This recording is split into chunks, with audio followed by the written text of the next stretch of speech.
Good afternoon, Vinyl Community. Hi, I hope everyone's doing really well. Rob back for another video.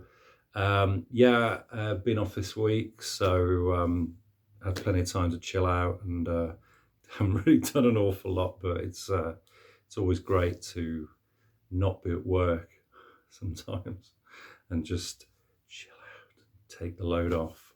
So I did have a day on Wednesday. Went out to Stoke, which is where my wife's hometown, where she was born and was brought up. It was actually the 20th anniversary of her father's death. So my son Jack wanted to. He was always intrigued to see her hometown and obviously the grave and so on. So not the happiest of circumstances, I guess, in terms of a day out, but we made the best of it. The weather was good. We ate in the old pub that we used to go to when we used to go and see her dad while he was still alive. She used to go and visit him on a Saturday, and that was nice and sort of a bit nostalgic. Obviously, Stoke isn't the city that it used to be. A lot of the industry's gone now. The potteries and so on are closed. Obviously, kind of being replaced with kind of supermarkets and the more modern infrastructure. And there has been some redevelopment. And anyway, so it was a nice, as good a day as it could have been, going and visiting. And obviously nice for my son to see where his granddad and his mum grew up. So okay. So obviously just going to give you an update. Bought records as usual. 3 batches of records, but I'm just going to show them all in one.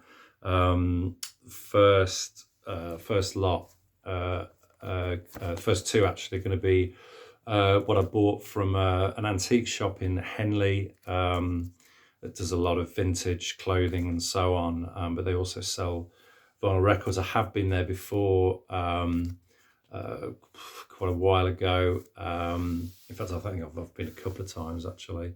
Don't always have an awful lot, and they don't turn the inventory over very often, so just nice going in, popping in every now and again, and seeing what you might find. So I did find a couple of things in there. First off is this one.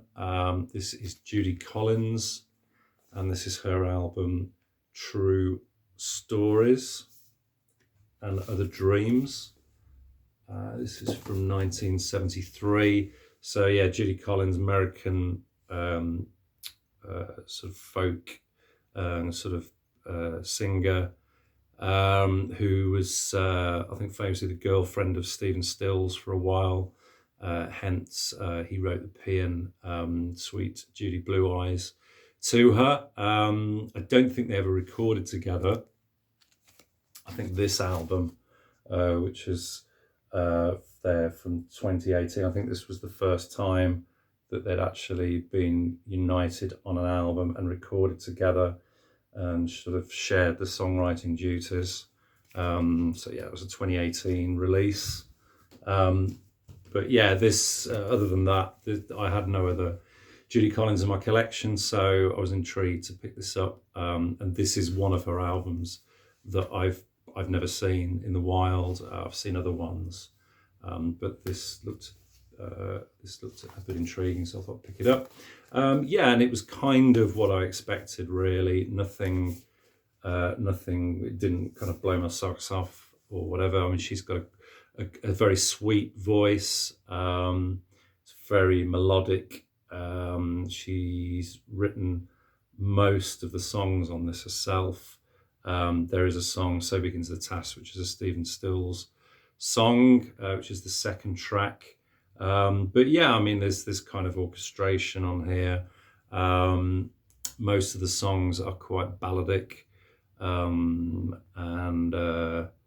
yeah, but nice arrangements. Yeah, decent listen, and wasn't expensive. So yeah, glad to pick that up. Okay, the second one that I picked up was this one, which I have seen a few times, and I had heard, but only seen it occasionally in the wild. Don't know why I'd never picked it up before, really, but this is Justin Hayward and songwriter. So this is his 1977 solo debut album.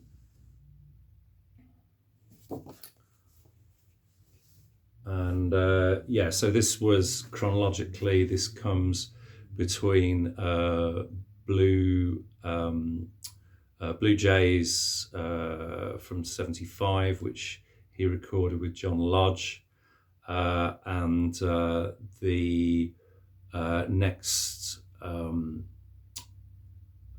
Moody Blues album, which came a year after this in '78, called Octave or Octave, which was obviously the first album they'd done since the Seventh Sojourn in '72, and then took a kind of extended hiatus. But yeah, this is a really good album. Actually, I was really enjoyed this. It's Tony Clark production, so same producer as the Moody's. So obviously, it's got a lot of Moody Blues production fingerprints on it. But yeah, I mean, Justin Hayward's songs were arguably probably my favourite of most of the Moody Blues, are the best of their songs. I think he was the most upbeat songwriter and wrote the most kind of pop tunes, I guess, arguably. Or probably him and John Lodge anyway, between them. So yeah, the opener, Tightrope, fantastic, great. Ebullient, upbeat opener. The title track, Songwriter, parts 1 and 2, that's great as well. And yeah, it just sort of continues through with just great songwriting, really enjoyable, nice production, sounds great. Lyrics in the middle on the gatefold there, and yeah, another really enjoyable one. I'm glad to pick that one up. Okay, now we're moving into finds from Ben's. Okay, this is one I picked up yesterday. This is from 1969, I believe. This is Dinah Ross and the Supremes, and this is Let the Sunshine In. And from what I can see, this is an album of covers. So yeah, I mean, obviously Aquarius, Let the Sunshine In. I think at that time, quite a few pop acts had sort of done a version of those songs from Hair, of course. It's got it's got Everyday People, Sly and the Family Stone song, What Becomes of the Broken Hearted. Yeah, just a really good mix of songs. This is Blind By. I haven't heard this, although I obviously know quite a few of the songs on it. But it wasn't expensive, and I always like to pick up original Supremes albums when I see them. And yeah, it's not always you see the early ones with Dinah Ross on as well. So yeah, obviously on Tamla Motown, it's the original Inner. It's always nice to pick up.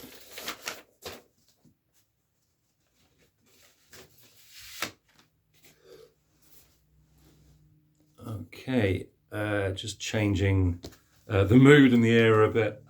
This is an album I knew pretty well, but never owned it on vinyl.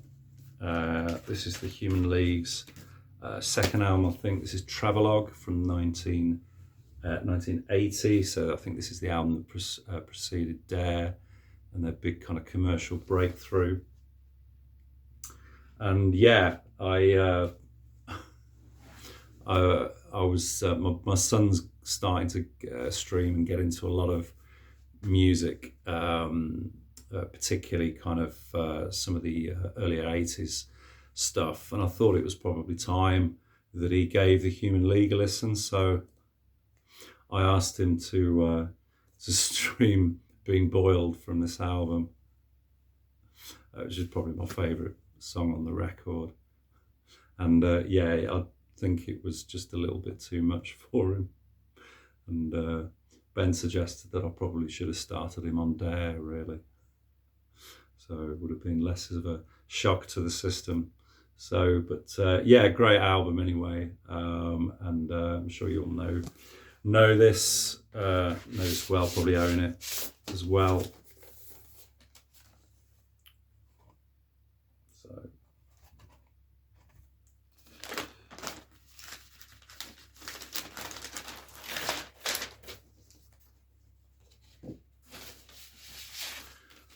So yeah, that was a good, nice pickup. Okay, changing it up completely. I'm always looking for weird and strange soundtrack albums.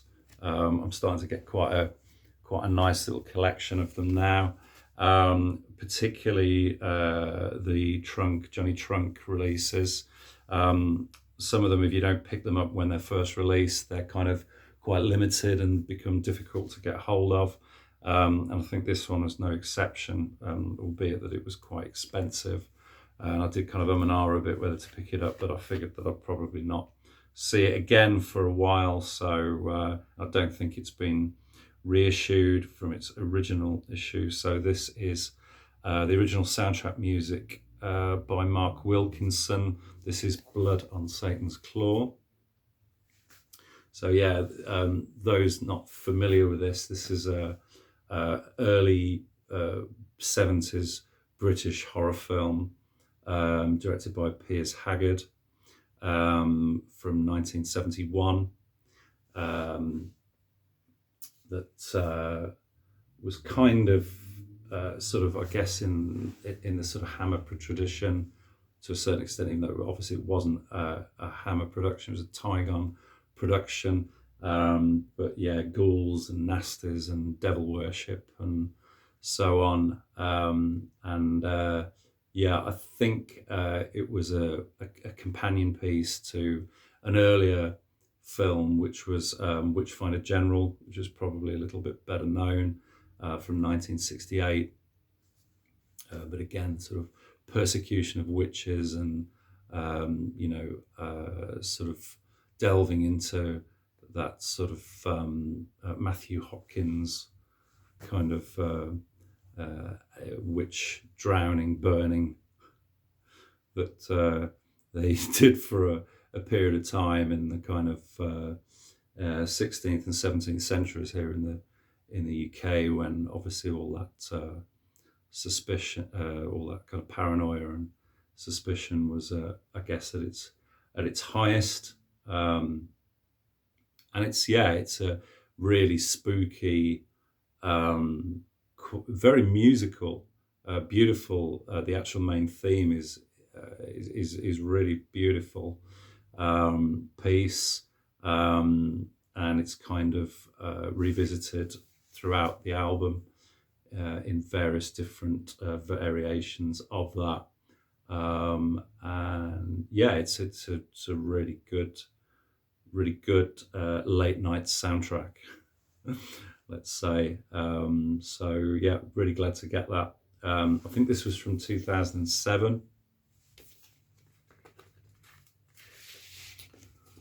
Not a lot to see on the label there, but yeah, glad to get this into the collection. I think it was John Baggy Hi-Fi, if I'm not mistaken. I think you've maybe shown this before. I know I have seen it shown on the vinyl community. So, yeah, glad to get that one. Okay, this one, really enjoying this, and have been playing this in heavy rotation since I picked it up last Saturday. I didn't know about this artist. This is one Ben pointed out to me. I streamed it, and as usual, he knows my taste. I absolutely love this. This is Dana Gillespie, and her 1968 album Foolish Seasons. So this was her debut album on Decca. Yeah, and an interesting kind of history of this album. It was I think this is a record store release from this year, and I think prior to that it was unreleased. It was never it was released initially in 1968 when it came out, but it only in the US. It wasn't released in the UK at all, which is strange because a lot of UK artists on it, session musicians, including like Jimmy Page, who's uncredited, probably for contractual reasons. But yeah, and I think he, from the sleeve notes, he became quite good friends with Dana. She'd been working with the producer on this, who'd previously also worked with, I think, Giles and Fripp, at the time, I think she was only one of a handful of UK artists that was actually recording and writing her own songs. I think there was like her, Christine McVie and Sandy Denny and one or two others, but they were definitely in a minority. But this is just a wonderful record. I think that's this is for the reissue, but that was for the sort of blown up version of the original US release. But either way, it didn't sell well. It wasn't a big seller in the US, but since has become a kind of cult album, and a sort of very sought after sort of pop album from the late 60s, and it's wonderful. The opener, You Just Gotta Know My Mind, which is a Donovan song, is fantastic. It's got loads of pace and just great rhythm, really upbeat. Tears in My Eyes and Life Is Short, really interesting arrangements. You've got sort of strings, brass, electric guitar. There's just all kind of stuff going on. Just the kind of thing that I like. All the tracks sound really different. Wonderful ballad souvenirs of Stefan. Can't You See I'm Dreaming, which is probably my favourite, which is the fifth track. The title track's wonderful, Foolish Seasons. A couple of bonus tracks, which Come to My Arms and Going Round in Circles, which were added for this release, that weren't previously available, which is always nice to get as well. So yeah, you've got a wonderful picture of her there. That's Dana, looking very kind of Melanie-like. And this is her, just a bit of bio there about the album and how she came to record it. And I think she's still going. She's kind of a bluesy singer. I think back in the day she'd done sort of done musicals and so on, some stage work. So I think she was kind of reasonably seasoned before this was kind of released. But yeah, highly recommended. I think this was a limited run for Record Store Dave. I think 1,000 copies, but last time I checked on Amazon, I think there's a version of it that's still available. So yeah, give it a listen, and if you've not heard it, and well worth checking out. Okay, so the last two, this one has been on my want list for years. I've just always, I know the album really well. Always enjoyed it, but just never picked up a decent copy at the right price. So very pleased to get this one. Finally, this is George Harrison's wonderful second solo album, Living in the Material World, of course, from 1973. Lovely laminate gatefold, just in superb VG++ condition. Lovely. Look at that shine. Lovely.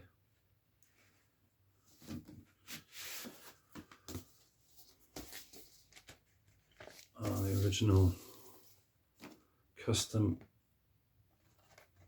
Apple label.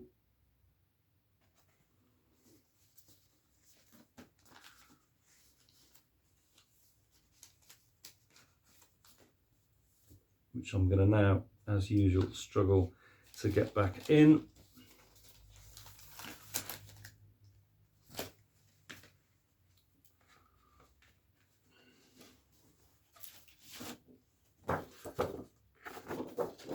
Lyric in as well. Lovely artwork.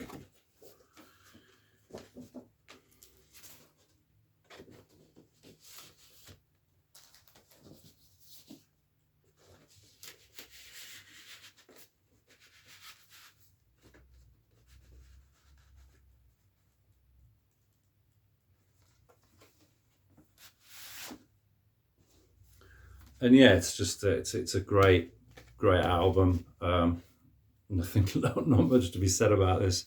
Everybody knows it. Most people probably own a copy. Probably starts off with probably one of my favorites. Give Me Love, Give Me Peace on Earth. Really love that song. Yeah, Sue Me, Sue You Blues, fantastic. Light That Has Lighted the World. Don't Let Me Wait Too Long. Yeah, I think I probably prefer the first side one to side two, but there really isn't a bad moment on this. I think Behind All Things Must Pass, this is probably his best work, arguably. Yeah, obviously you've got the usual stellar cast, Nicky Hopkins, Gary Wright, Klaus Voormann, Ringo Starr, Jim Keltner. Yep. Fabulous stuff. Okay, and this was just one that I picked up just sort of at the last minute yesterday, but really pleased to have this. This is the MGs. This is a 1973 album by the MGs, of course, but without Booker T. Jones. Obviously on the Stax label.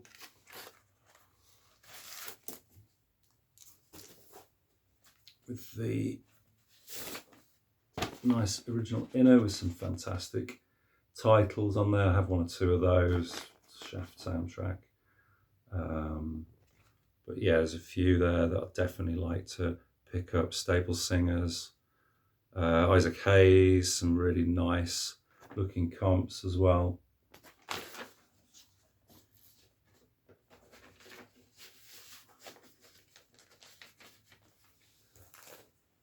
Yeah, I mean, this is kind of, it's a good listen. I mean, it's just a great musicians, obviously the band themselves, soully, upbeat, funky kind of beat, feel, all instrumental, of course.